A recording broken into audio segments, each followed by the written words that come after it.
apology for the delay. We were discussing the UK settlement in my political group. I needed to be there, but I feel I have to say more comfortable as a discussant, so I think it's perfect. And indeed, I think that this book represents a major contribution for both for our understanding of constitutional and historical development of the EU, and also because of the quality of the richness of the analytical framework that Fabbrini uses, also a very important tool for understanding which are the real options that we have in front of us and where we should go.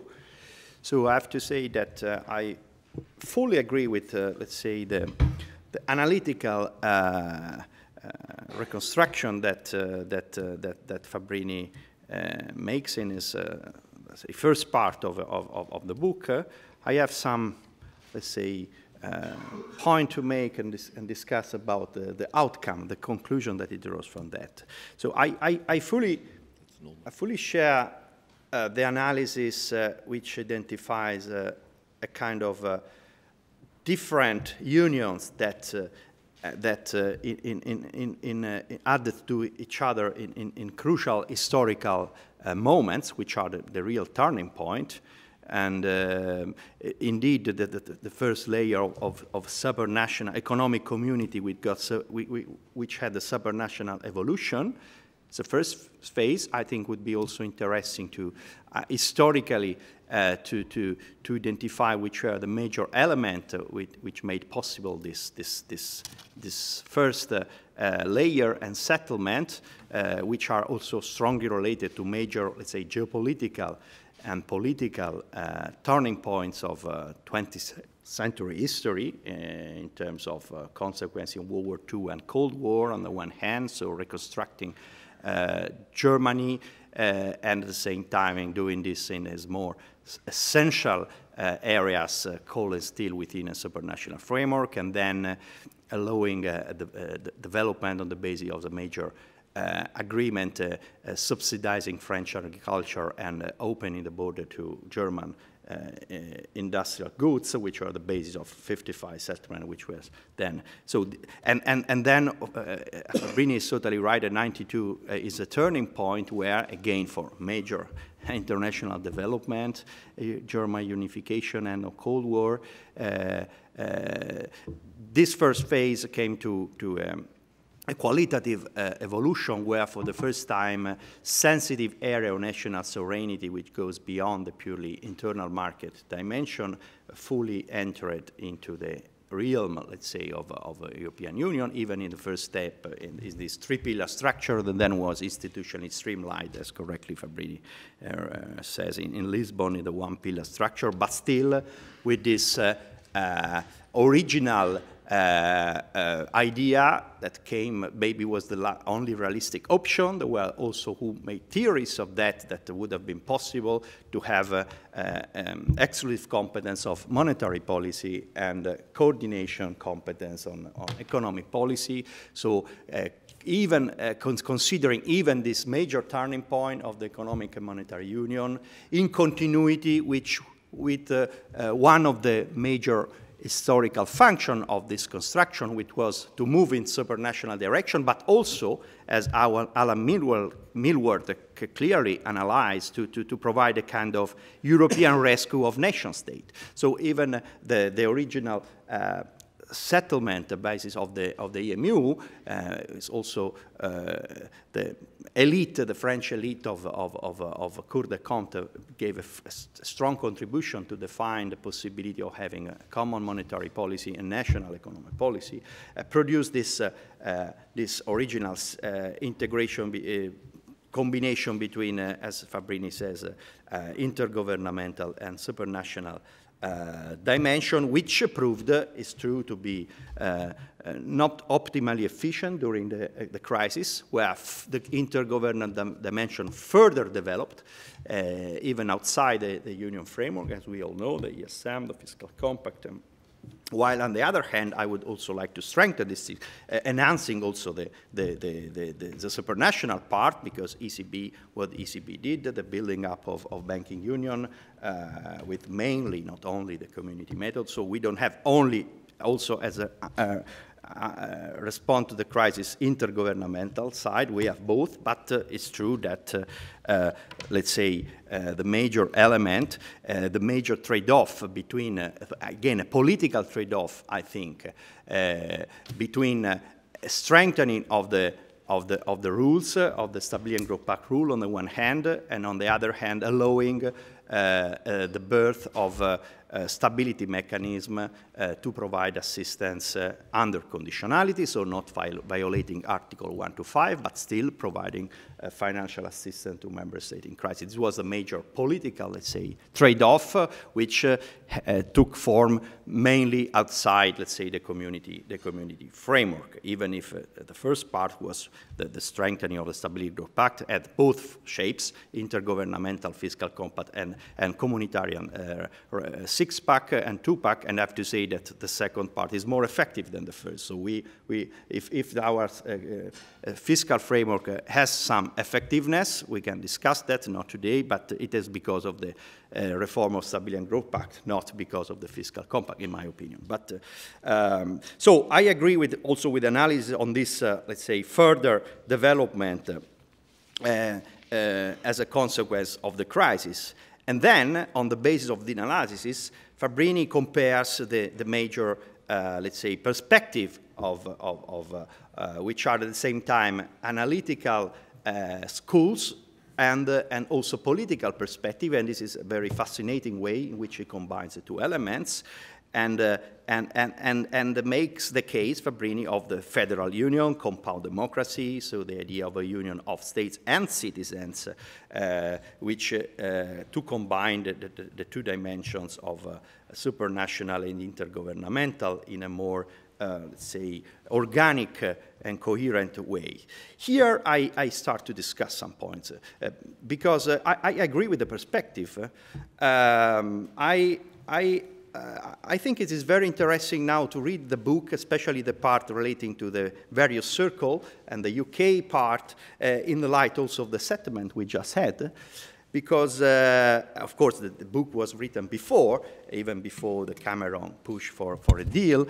Now, I think what we did, the deal, show that we probably don't need to have two separate institutional setups to address the UK special case. So we can reconcile a broader, let's say, how you would define economic union without commitment to ever closer union, so without this part, this new political part, which is common currency, common defense. Cameron was very clear on this part. We will not take part of the euro. We will not join the European army. We can reconcile those two things within our institutional framework. So that is the first part where I don't fully agree with your policy proposal, that we need to kind of leap forward and constitutional breakup and building up a brand new euro area institutional setup. I think we can do this within our institutional framework. And the UK settlement shows that it's possible. And by the way, I think it's very important to analyze all the details of the settlement, and which I think is a good one, but maybe is not further fully recognized what is also there. This is a commitment not to jeopardize, not to obstruct, and even to facilitate further euro integration. This is, I think that Cameron is right. This is a legally binding settlement under the Vienna Convention, so as binding and to be taken into account by the Court of Justice as far as it is compatible with the Treaty of Union law, but it's binding. So it's binding for the good provision that fully safeguard against discrimination of the UK, but it's fine also for the commitment not to obstruct, not to create obstacles, even to facilitate further euro integration, which was not the case during, as we know, the fiscal compact in their area. So I think in this sense might even be seen as a win-win, deal, which somehow makes not needed probably this idea of building something different outside. Also because in the deal, we better clarified the distinction not between euro area and non-euro area member state. This was a point that the Parliament made that was taken at the end in the final text, but that we have 2 countries with no obligation of a formal opt-out. Then we have 19 euro area members, and the other are members with derogation. So we have 19.7.2. We don't have 19.9. Two blocks, let's say. So this is another, I think, important analytical point. And this is a further reason why I think the further euro area integration should be pursued within our common EU framework. How? And here, I think I fully agree with Fabbrini that both intergovernmental and parliamentary perspective are insufficient. But I would like to clarify one point. I don't see anybody identifying what you call the parliamentary perspective as if only the parliament has to take the decision. So we never ask for that. When we ask for more role of the parliament, we are not saying that is only the parliament, because I'm fully aware that our union is, as you correctly say, a union of member states and citizens. Member states are represented through the council, and citizens are represented by the parliament.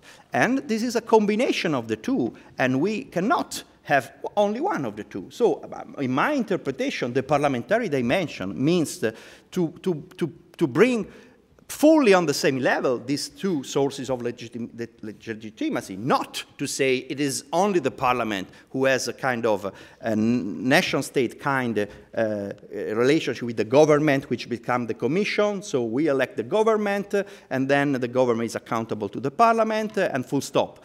No, this would be transposing the logic of member state to the European Union, which is totally, I mean, illogical and not realistic and not even desirable.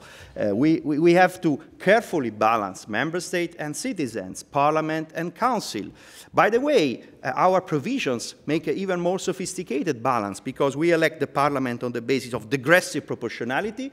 So small member states have more members than big member states, and we introduce a more population approach into the council, where at the same time member states in the council have safeguards in terms of special rules and special majorities, unanimity, so in some provisions, so which I think has to change, but so we can combine the two sources of legitimacy, not even and not only necessarily putting fully one dimension in one side and the other in the other, but also make some kind of even stronger check and balance. And I think this is an important point to clarify. So I think that the congressional role, let's say, compromise with the other branch of the legislature and what we are doing in the trilogues and politicization of the Commission via the election of the Spitzenkandidat selected by political parties, elected by the parliament, can be combined, are not mutually exclusive, because in any case will never be, and is not in the treaty and even in the future, that this, let's say, selection of the President of the Commission and election by the Parliament becomes the only source of legitimacy of the Commission. It's not. There is also a role for the Council, the European Council. So I think we can and we have to move combining the two institutional dimensions. So having said that, I think that the part of the book which clearly show the shortcomings, the limit of the intergovernmental approach in the economic governance are really, really very good and very strong. I fully subscribe this analysis, and that brings again to the need to have a proper legitimacy dimension for the proper level at which decisions are taken, and the inefficiency of what just Fabbrini said about the taxi approach is really, really a good point that he makes. So in conclusion, I think that this book gives us a really, really powerful analytical instrument to better understand how the evolution and the nature of our institutional setup, and to clearly identify and distinguish concepts that might be similar but we are different, and gives a perspective which is the federal union, the compound democracy, that I fully 100% subscribe, with the difference, let's say, that I think this perspective has to be pursued within our common institutional framework. Not only because this is the only realistic perspective, because I don't consider realistic that now we build a parallel euro area union. This is, simply will never happen, in my opinion. But also because I consider it's better. It creates the appropriate element of check and balance within the parliament that should remain representative of the citizens, but might, in case we will have, when we will have a specific fiscal capacity, can have some differentiation in the vote, not in the seats. So it is one parliament which might, when we will have a fiscal capacity on an area, allocate this part of the budget by means of the vote of specific member coming from some country, but does not need to create a parallel euro area parliament. I think the unity of the parliament, the unity of the commission, the unity of the institution is a central element. And I particularly like, I have to say, this part of the UK settlement where also is clarified that the institution of economic legislation and governance and coordination of economic policy is the Council, because the Eurogroup is an informal body. The Council has to, the member state coordinates their economic policy within the Council.